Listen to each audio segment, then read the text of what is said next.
तो आइए बहस को आगे बढ़ाएं। हमारे साथ कई सारे खास मेहमान जुड़ गए हैं। माननीय आचार्य धर्मेंद्र हमारे साथ जुड़े हुए हैं, हमारे साथ रामविलास वेदांती जी हैं हमारे साथ। एक बार पैनल दिखा दें, फिर हम राम मंदिर की जो नई डिजाइन बनी है वो अपने तमाम दर्शकों को जो दिखाएंगे। मेरे साथ शोएब जमई साहब बैठे हुए हैं, आज टाई के अंदर आए हैं। शोएब जमई साहब, मैं स्वदेशी आप विदेशी, क्या बात है।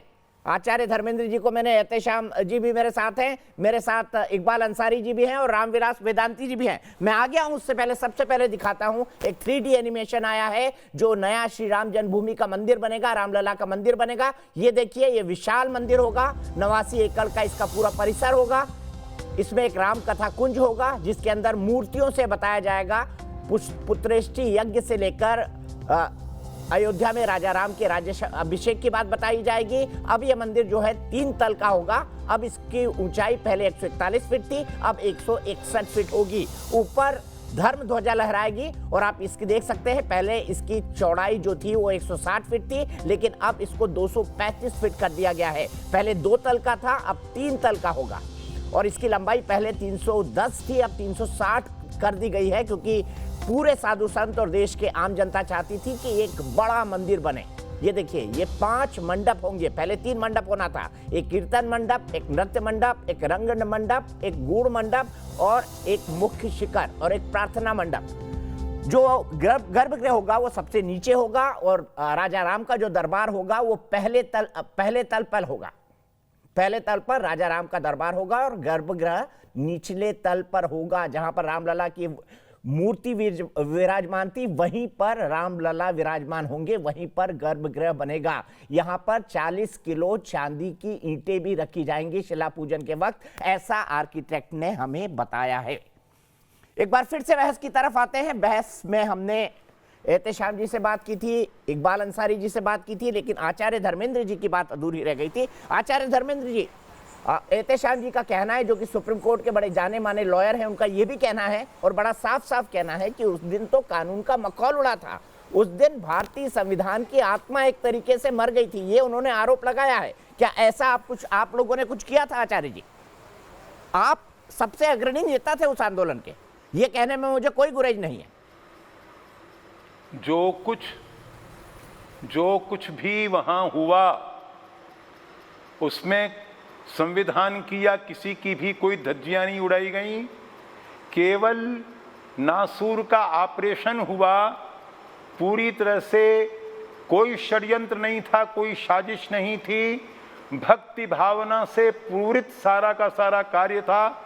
ये बिल्कुल नहीं भूलना चाहिए कि उसके पूर्व वहां पर एक ही परिवार के 2 बेटे बैठी हुई निशस्त्र कार सेवकों के ऊपर मुलायम सिंह ने जलियांवाला बाग को दोहराया और जो खून की नदियां वहां बहाई गईं, उसमें एक ही परिवार के 2 बेटे सहोदर भाई राम कुमार कोठारी, शरद कुमार कोठारी हुतात्मा हुए।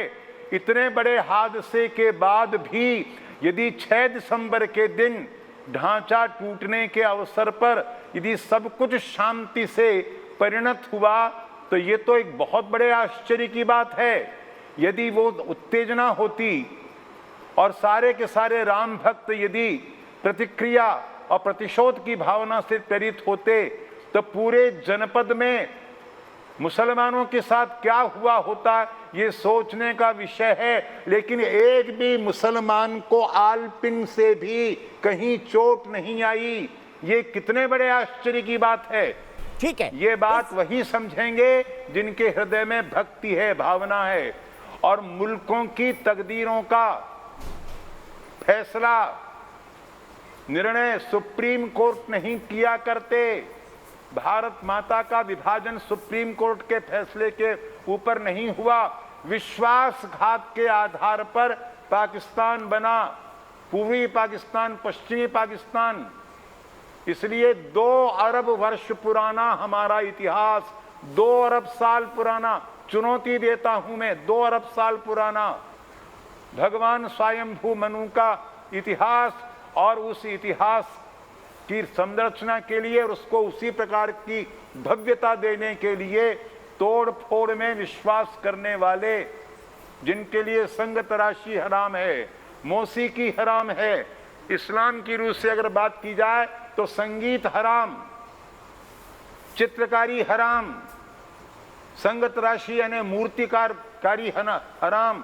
बस केवल पेट और पेट के नीचे की वासना को पूरी करने के अलावा और कोई लक्ष्य ठीक है नहीं आचार्य, जिन लोगों आचार्य का। मैं नहीं चाहता तो जिन कि हम लोगों किसी ने धर्म के अल्लाह ऊपर टिप्पणी करें। मैं सीधे पूछना शोएब जमई के चाहता पास जाना चाहता हूं। शोएब जमई जी, मैं सीधे आपसे जानना चाहता हूं और मेरा सीधा सवाल है, ये सवाल कई बार उठा, बाबर और बाबरी से हिंदुस्तान के मुसलमानों का क्या लेना देना?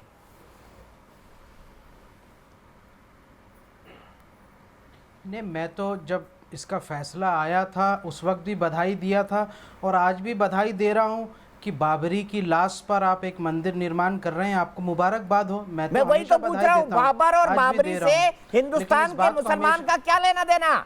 बाबर आपके पूर्वज तो थे नहीं, विदेशी आक्रांता थे शोएब जमई। बाबर लुटेरा था, देखिए, डकैत बाबर से था, लेना देना हो आतंकवादी या था। ना हो, लेकिन जो और मस्जिद, आदर पूर्वक बोलिए ना, थे क्यों बोल रहे हैं? ये क्या बीच में कोई नहीं बोल क्या रहा, आप बोलिए शोएब जमई, एक-एक आप करके बोलिए। क्यों बोल रहे हैं? भाई शोएब एक-एक जमई की करके टाई सुन भी लीजिए। दिखाइए आज प्लीज। शोएब जमई का फ्रेम थोड़ा देखिए, व्हाइट करिए, टाई दिखाइए उनकी। जी बोलिए, बाबर और बाबरी से भारतीय मुसलमानों का क्या लेना देना? बाबर कोई भारतीय तो थे नहीं, विदेशी आक्रांता थे, तोड़फोड़ मचाई उन्होंने देश के अंदर। देखिए, वो सवाल आपने बहुत पहले भी कई बार पूछ चुका। आज जो मुद्दा है उस पर हम लोग कंसंट्रेट करते हैं। देखिए, प्रधानमंत्री मोदी जी जो है वो भूमि पूजन के लिए जा रहे हैं अयोध्या। मैं समझता हूं कि ऐसे वक्त में जब हमारे यहाँ 12 लाख लोग कोरोना से संक्रमित हुए, आपने कहा कि 45,000 लोग संक्रमित हुए, आज ही एक ही दिन में 700 से ज़्यादा लोग मर गए, तो ये बहुत ही इर्रिस्पॉन्सिबल बिहेवियर है प्रधानमंत्री की तरफ से कि ऐसे वक्त में रिलीजियस गैदरिंग में जाके शामिल हो रहे हैं। कहते हैं कि 150 लोग जमा होंगे। क्या ICMR ने कहा है कि 150 लोग से कोरोना नहीं फैलेगा? तो ये जगह जगह, जैसे बीजेपी के जो कार्यालय है बिहार में, वहाँ पे आरजेडी से 75 जुड़े लोग हुए हैं कोरोना ना, संक्रमित हो आपके गए। नेता तो पूरे बिहार में पिकनिक मना रहे थे फैलाने 50 की लोगों को ले जाके।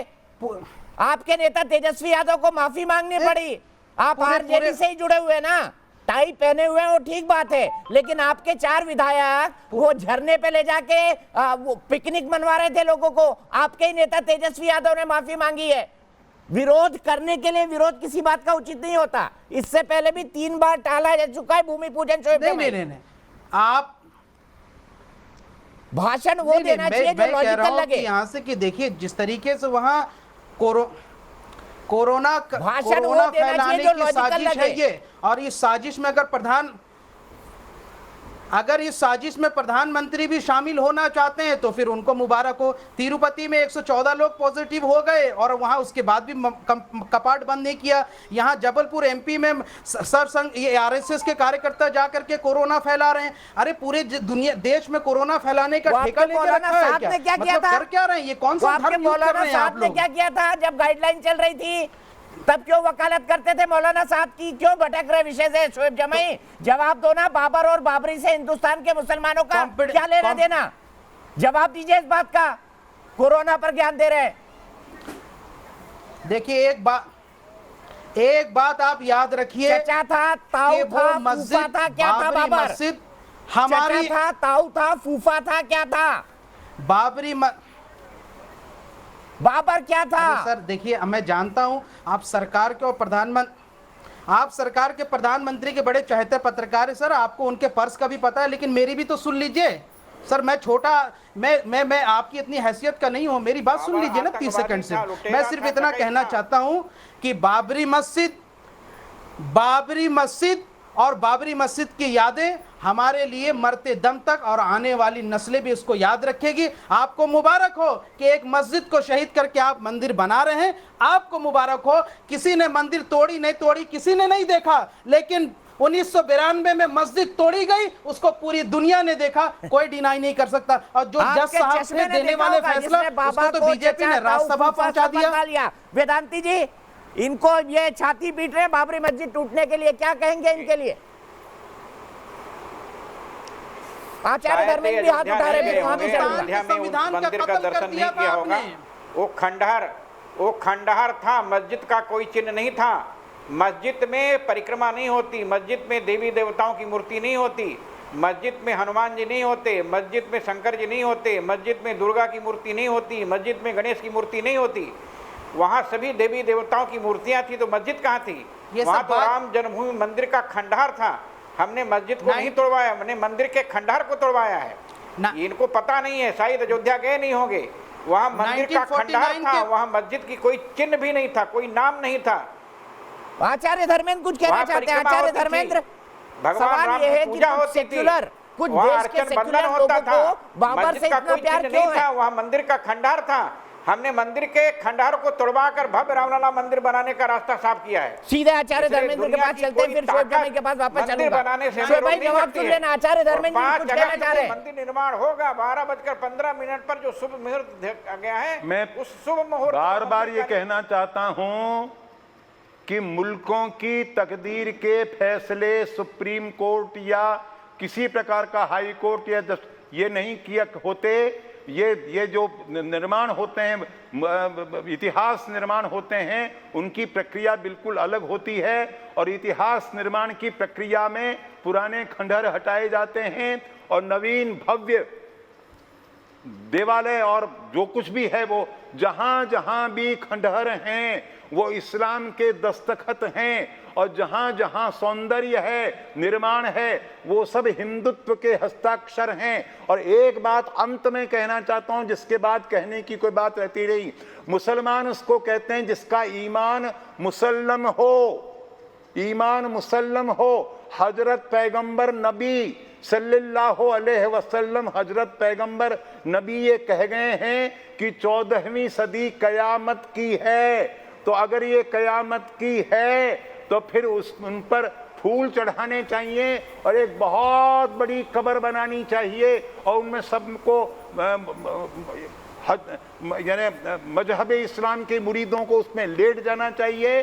तो ऊपर से मिट्टी डालने का नेक काम हम भी करेंगे। ना स्वामी जी मुझे आपत्ति है, मैं इस तरह की लैंग्वेज बिल्कुल पसंद नहीं करूंगा। मैं सीधे चलूंगा, मैं इस तरह की लैंग्वेज बिल्कुल पसंद नहीं करूंगा। अफसोस आचार्य जी, मैं इस तरह की लैंग्वेज बिल्कुल पसंद नहीं करूंगा।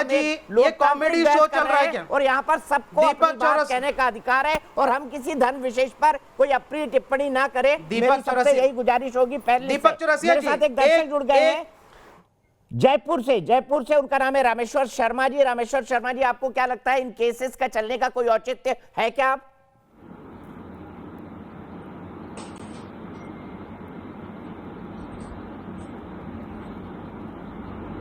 नहीं, अभी मेरे विचार से राम मंदिर मामले में सारे मुकदमे वापस ले लेने चाहिए और अब किसी भी तरह का कोई मुकदमा नहीं रहना चाहिए।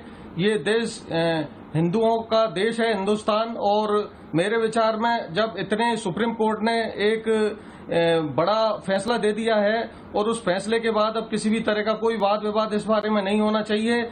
देश के लोगों की भावनाओं का सम्मान करना चाहिए और राम मंदिर बड़े विशाल और भव्य तरीके से बनाना चाहिए। सीधे चलता हूं मौलाना साजिद रशीदी जी के पास। मौलाना साहब, बड़ा सीधी सी बात है, देश के कई लोग, एक बड़े तबके से मांग हो रही है कि इन केसेस का कोई औचित्य नहीं बनता। खुद इकबाल अंसारी साहब भी यही कह रहे हैं जो इस मामले के पक्षकार रहे हैं। आपका क्या मत है, क्या केस बनता है या नहीं बनता?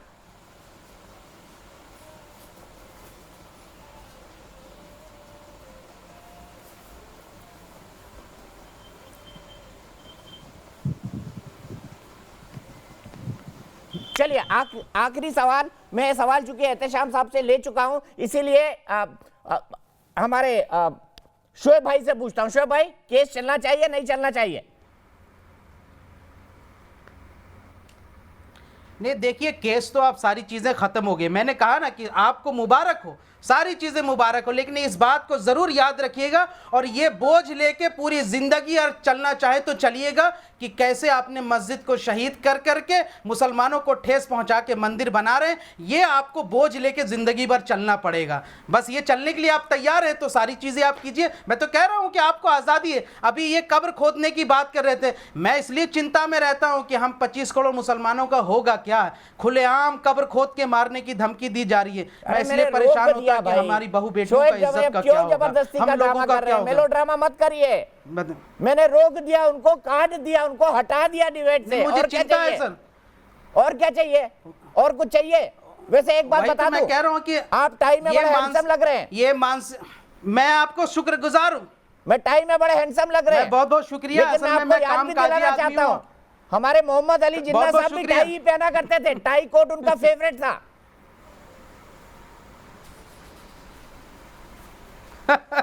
नहीं, मैं तो देश को जोड़ना चाहता हूं और मैं चाहता हूं कि कभी इस देश का प्रधानमंत्री मुसलमान बने, मुझे बहुत खुशी होगी। और हम चलिए, ये हिंदुस्तान में ही शुभकामनाएं मैं आपको देता हूं। यहाँ पैदा हुए हैं, यहीं कम मरेंगे, से कम आपने इसी की माना मिट्टी तो में मोहम्मद अली जिन्ना ने इस देश को तोड़ा है। कम से कम आपने माना तो मोहम्मद अली जिन्ना ने इस देश को तोड़ा है। बिल्कुल। मोहम्मद अली जिन्ना गद्दार था, जितना ही पाकिस्तान और हिंदुस्तान के बंटवारा सबसे खराब इतिहास था अलीगढ़ हमारे देश यूनिवर्सिटी का, से फोटो उतना ही हटाने के लिए 1992 आंदोलन का करेंगे मस्जिद आप? को शहीद करना। अलीगढ़ वैसे यूनिवर्सिटी से फोटो हटाने के लिए आंदोलन करेंगे शोएब जमाई? बिल्कुल। चलिए एक आंदोलन शुरू करते हैं। आपके राष्ट्रीय चैनल पर यह कहता हूं साफ तौर पर, बिल्कुल करते हैं। मोहम्मद अली जिन्ना की फोटो होनी ही नहीं चाहिए, किसी भी पाकिस्तानी की यहां से यहां नहीं होनी चाहिए इस देश में। अलीगढ़ अरे यूनिवर्सिटी हमारे में यहाँ बोलिए। कलाम की होनी चाहिए, अब्दुल हमीद की होनी चाहिए। ठीक है, पोल रिजल्ट मैं देखता हूं किस दिन शोएब जमाई आंदोलन करते हैं, जिस दिन वो कहें कि अलीगढ़ यूनिवर्सिटी से फोटो हटाई जाए। तो आज का हमारा पोल क्या था? हमारा पोल था, क्या बाबरी विध्वंस से जुड़े केस वापस होने चाहिए? जो केस लालकृष्ण आडवाणी जी पर चल रहे हैं, मुरली मनोहर जोशी पर चल रहे हैं, ऐसे कई सारे लोगों पर केस चल रहे हैं। आज उमा भारती ने बताया कि कैसे भारतीय जनता पार्टी चाहती थी कि उस ढांचे को उठाकर कहीं अलग रख दिया जाए, क्योंकि उस तरह की टेक्निक सब 1992 में अवेलेबल थी। अब पूरा देश 86% लोग, कम से कम हमारे इस पोल के जो लोग हमारे साथ SMS में जुड़े हैं, वो कमोबेश यही बात चाहते हैं। फिलहाल के लिए एक ब्रेक, लेकिन न्यूज़ नेशन एक ऐसा चैनल है जहां पर खबरों का सिलसिला कभी नहीं थमता।